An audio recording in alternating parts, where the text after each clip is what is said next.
Hickory Farms is a food gift retailer that opened in 1951. Thank you for your suggestions. We'd like to remind you that a gift from Hickory Farms of Ohio can say Merry Christmas to someone rather tough to buy for. It can say nice job, or even say we miss you. But at Hickory Farms, our gifts also say something about the person who gives them. Come to Hickory Farms. Hello, Marge. We love it. We'll give you a taste of old-time country goodness.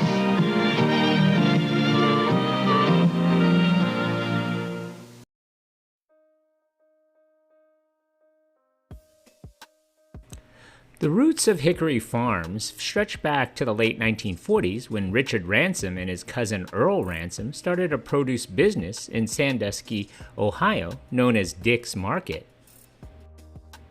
Ransom was tired of driving a vegetable truck for his parents' wholesale produce business and wanted to try something new. Seeking a business to even out their highly seasonal work, the cousins casted around for new opportunities. Convinced that there was a demand for old-fashioned wheels of Swiss and cheddar cheeses like those they remembered from their youth, they tested their idea in a small booth at a 1950s home show in Toledo. That first booth was so successful that the partners began licensing two-person crews to set up kiosks at local and regional fairs around the country. They soon added a 4-pound, 2-foot-long smoked summer sausage, dubbed the beef stick, to their product line, and renamed their business Hickory Farms after the hickory smoked sausage.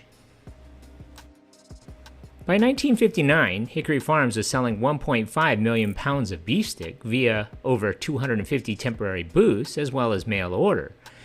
That same year, Hickory Farms opened its first retail store in Maumee, Ohio, selling cheese and summer sausage.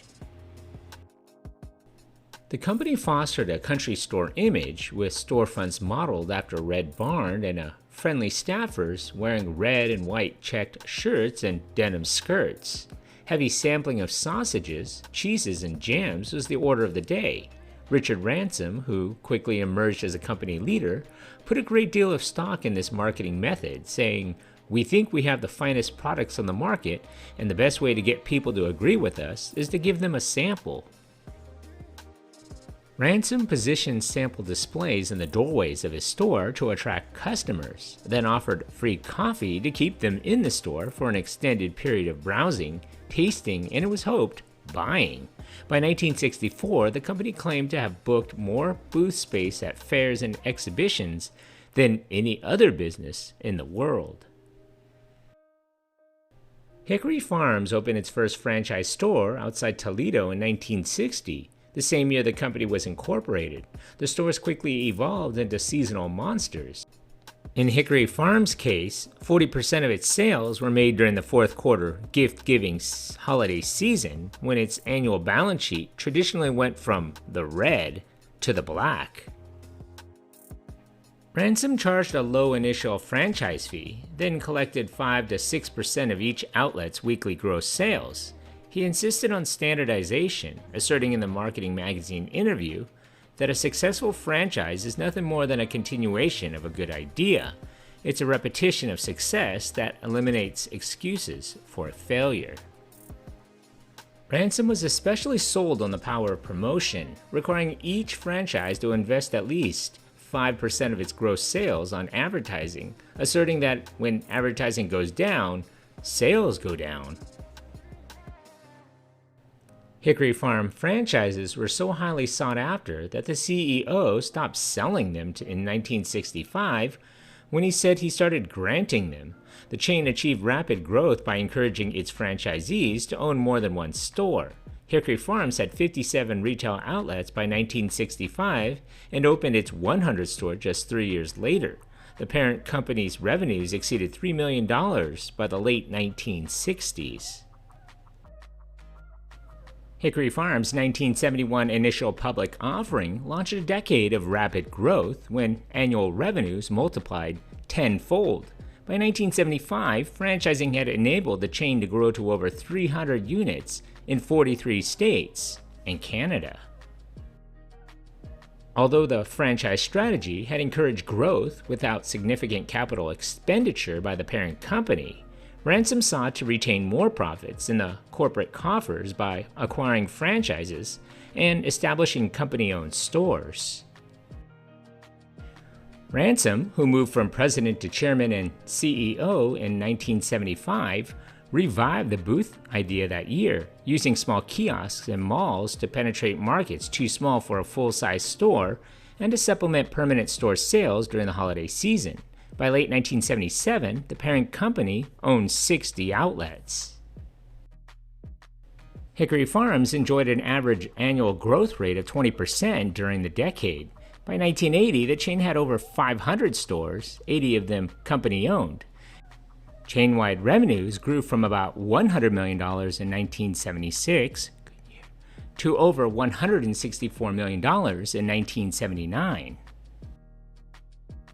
The company grew steadily, adding crackers and mustard to its product line, and by 1981 there were over 1,000 Hickory Farms stores and seasonal kiosks in the US and Canada. This phenomenal growth attracted a suitor at the dawn of the new decade. After an initial purchase of 15% of the chain's equity, General Host Corporation acquired all of the Hickory Farms from its founder and shareholders for a total of $40 million in 1980. The specialty food chain became the most profitable subsidiary in General Host's $750 million family, which included Little General convenience stores, Hot Sam's pretzel shops, and Vandy Camp's frozen foods, among other holdings. Hoping to use Hickory Farms as the core of a successful food retailing group, the new parent acquired the new subsidiary's largest single franchisee, Hickory Farms Sales, for $11 million. The 113-store addition brought the number of company-owned stores, even with franchise units, at about 200 locations each. But General Hosts hoped that the steady growth and high profitability enjoyed by Hickory Farms would be repeated throughout the conglomerate were not realized. Instead, Hickory Farms began to resemble its erratically profitable parent. Although it was America's best-known brand of specialty foods and owned more individual stores than ever, the chain suffered back-to-back losses totaling $3.5 million in 1985 and 1986. Retail analysts blamed mismanagement, declining mall traffic, and increasing competition from upstart specialty sellers like Honey Baked Ham for the chain's decline.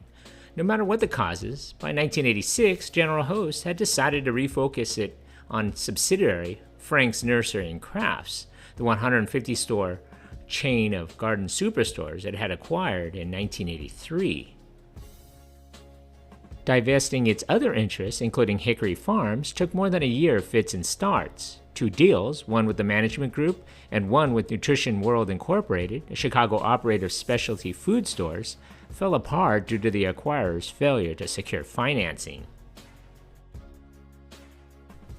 In 1987, a group of managers and investors led by Robert D. Romualdo was able to garner the $51 million financing necessary to acquire their company. They paid $38 million for Hickory Farms and used the remaining $13 million to get the company back on its feet. D. Romualdo was credited not only with returning Hickory Farms to profitability, but also with re-engineering it for new market realities. But after 4 years at the helm, he surprised the company's employees and officers alike when he resigned abruptly without comment in 1988. The Hickory Farms of the early 1990s was as much of a smaller operation than that of the early 1980s, with less than 200 full-size stores total, less than half its peak number of outlets. As many longtime franchisees neared retirement age, the parent organization sought to boost the number of company-owned stores through acquisition. Hickory Farms purchased its largest remaining franchisee, Hickory Farms Northwest, in 1991, adding 14 stores in Washington and Oregon. Other smaller store purchases brought the total number of company-owned stores to over 100 and reduced franchise locations to 55 by 1992. The new CEO, Frank, also scaled back Hickory Farms' packaging operations, closing plants in California, New York, and Oregon, and consolidating that work at the Toledo headquarters. Frank set out to revitalize Hickory Farms' mall stores and simultaneously cultivated more vital marketing outlets. By the 1990s, Frank recognized the growth of catalog shopping as well as the explosive growth of the internet. Frank also resurrected a mail-order operation that had been phased out in the early 1970s. The company diversified from its traditional country-style beef stick and cheeses through acquisitions of several catalog operations. In 1991, it bought Blue Diamond Growers Almond Plaza catalog business, which sold almonds and other nuts. The acquisition of Catalog Marketing Incorporated followed in 1992. This purchase added Mission Orchards, a catalog company that featured premium fruit gifts, California Cuisine, a mail-order gourmet food seller, and mail-order meat gifts from Austin Street Market.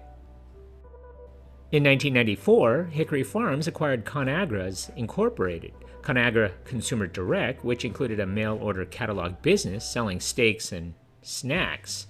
They renamed it Catalog Marketing of Illinois.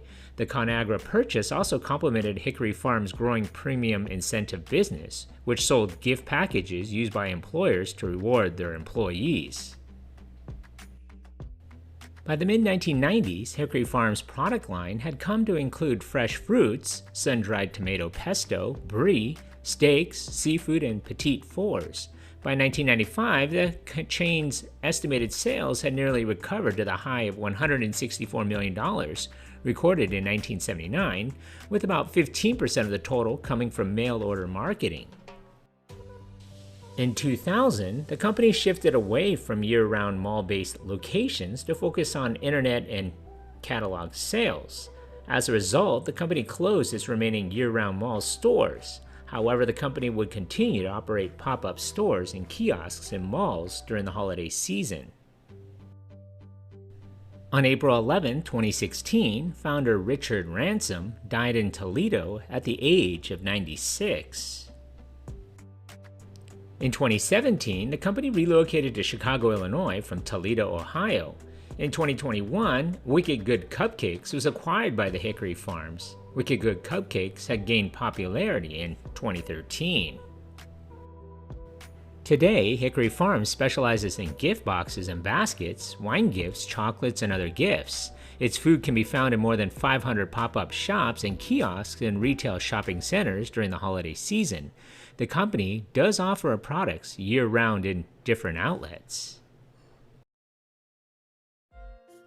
So what do you remember about this place? Leave a comment or a suggestion for a future video below. And if you haven't already, hit that like button and don't forget to subscribe to my channel. Thanks for watching.